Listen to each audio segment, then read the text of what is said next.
नमस्कार दोस्तों, आज बात करने वाला हूं बहुत ही कमाल के कंटेंट के बारे में। दोस्तों, क्रेडिट नोट का जो प्रोविज़न है जीएसटी एक्ट में बदल दिया गया है फाइनेंस बिल 2025 के अंदर।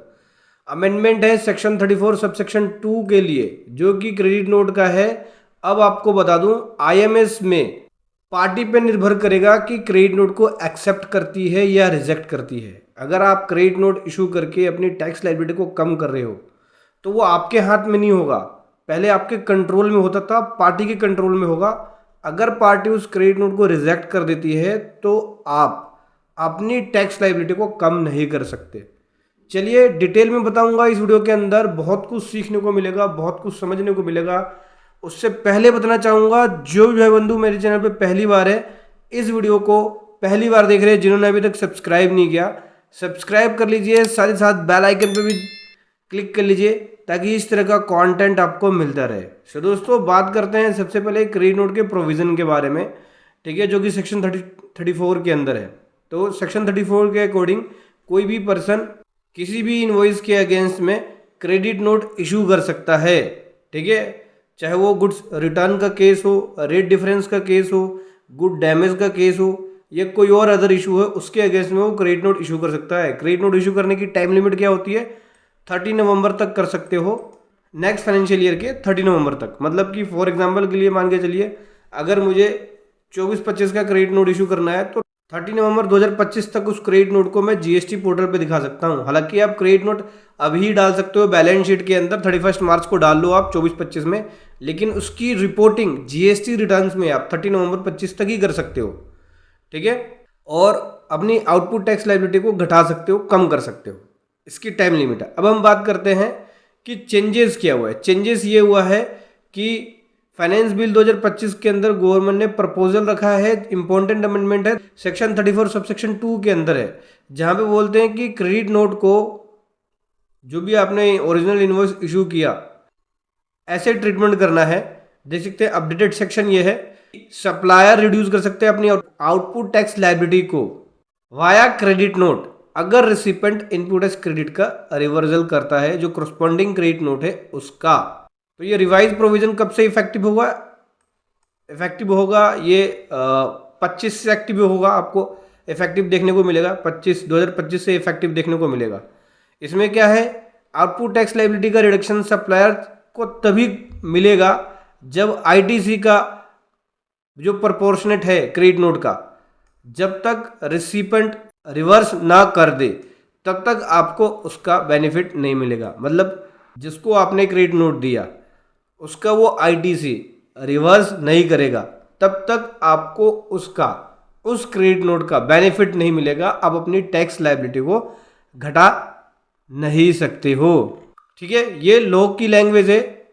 डिटेल में अगर प्रोविजन पढ़ना चाहते हैं, लॉ की जो लैंग्वेज होती है, लॉ की लैंग्वेज थोड़ी टिपिकल होती है, सबको समझ में नहीं आता। सेक्शन 34 सबसेक्शन 2 देख सकते हो, इसका प्रोवाइजो देख लेना, जहाँ पे बोलते हैं कि आईडीसी का जो अमाउंट है रेसिपेंट जब तक रिवर्स नहीं करेगा तब तक आप अपनी आउटपुट टैक्स लायबिलिटी को घटा नहीं सकते, ठीक है।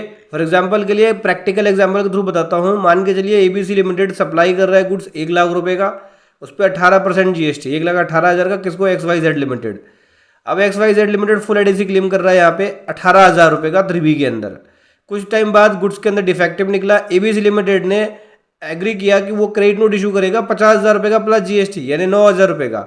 नाउ एबीसी लिमिटेड को जरूरत है कि वो अपनी आउटपुट टैक्स लायबिलिटी जो उसकी बनेगी वो केवल 9,000 रुपये की बनेगी, जीएसटी रिटर्न में 9,000 ही दिखाएगा। तो पुराने रूल के अकॉर्डिंग एबीसी लिमिटेड 9,000 पे रिड्यूस कर देता था, एक क्रेडिट नोट इशू कर देता था, उसके जरिए वो रिड्यूस कर लेता था। उसमें आईडीसी रिवर्सल की कोई भी रिक्वायरमेंट नहीं थी। रिसिपेंट अपनी आउटपुट टैक्स लायबिलिटी घटा रहा है या नहीं घटा रहा है, हमें कोई मतलब नहीं है।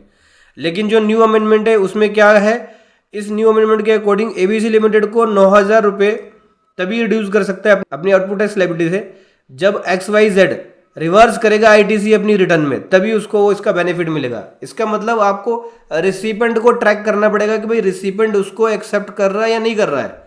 अब जीएसटी रिटर्न फाइल करते वक्त मैकेनिज्म चेंज हो गया, अब आ गया आईएमएस, अब आ गया जीएसटीआर 2B।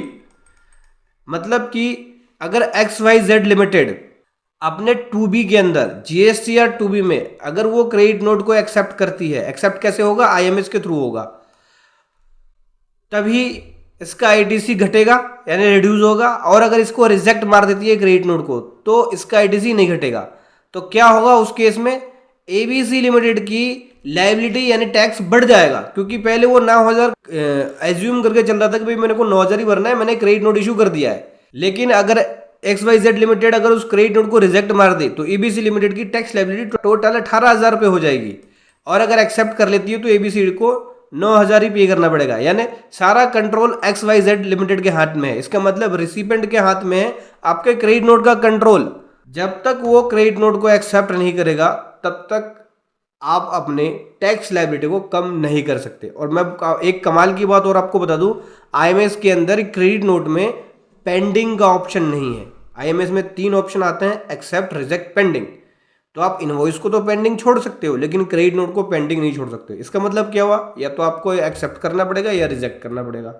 और अगर आप उसको एक्सेप्ट करते हैं तब आपका आईटीसी घटेगा, और रिजेक्ट करोगे आप तो आपका आईटीसी नहीं घटेगा। लेकिन उस केस में सामने वाले की आउटपुट टैक्स लायबिलिटी बढ़ जाएगी।